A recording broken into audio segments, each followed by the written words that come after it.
Layihənin icrasına rəhbərlik edən Chapman Taylor şirkətinin direktoru Marcelina Zieleniska yeni baş planla bağlı mühüm məqamları açıqlayıb.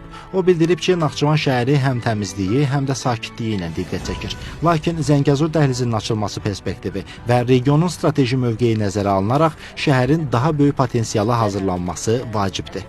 Every time we come, we talk to locals, the government. Hər gəlişimizdə hökumət bizim müxtəlif yerli nümayəndələrlə görüşümüzü təşkil edib. Səhiyyə, təhsil və bir çox sferaları əhatə edən qurumlarla, eləcə də bir çox sakinlərlə söhbətlər aparmışıq. Onların həm məsləhətlərinə qulaq asır, həm də ehtiyaclarını dinləyirik və yeni baş planı onların da istəklərinə uyğun formada qururuq.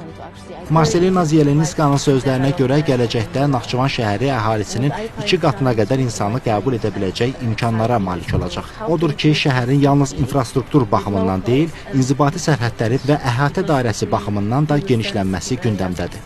So at the moment we are focusing on the city.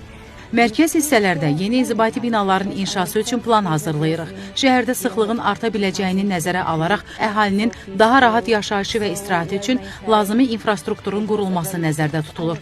Bundan başqa bizim fikrimizcə şəhərin yaşıllıq ərazisinin artırılması istiqamətində də potensial imkanlar var. Mövcud parkların heç birində toxunmamağa üstünlük veririk. Naxçıvançay vadisində və digər su hövzələrinin ətrafında yaşıllıq ərazilər inkişaf etdirilə bilər və insanlar burada daha səmərəli vaxt keçirə bilər. Əsas məqsəd Naxçıvanın mövcud imkanlarını artırmaq, davamlı və planlı inkişaf üçün zəmin yaratmaqdır. Şəhərin böyüməsi artıq zərurətə çevrilib və bu böyüməni sistemli şəkildə həyata keçirmək vacibdir. For us is to create some. Şəhərin tarixi görkəmi ilə müasirliyin vəhdətini düzgün tətbiq etməyi xüsusi diqqətə saxlayırıq. Müasirlik ilə ənənəvilik arasındakı balansı qorumağa çalışırıq. Planımızın tərkib hissəsi olaraq əvvəlcə əsas strateji yerləri, tarixi abidələri, milli mədəni irs nümunələrini müəyyənləşdiririk.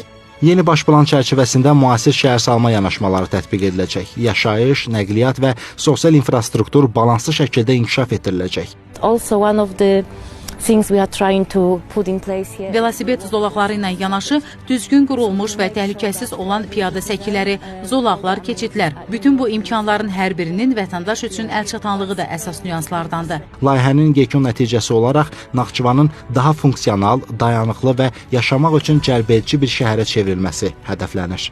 İlham Vəliyev, Məryəm Bababəyli, Şən Məhərrəmov, NTV Xəbər.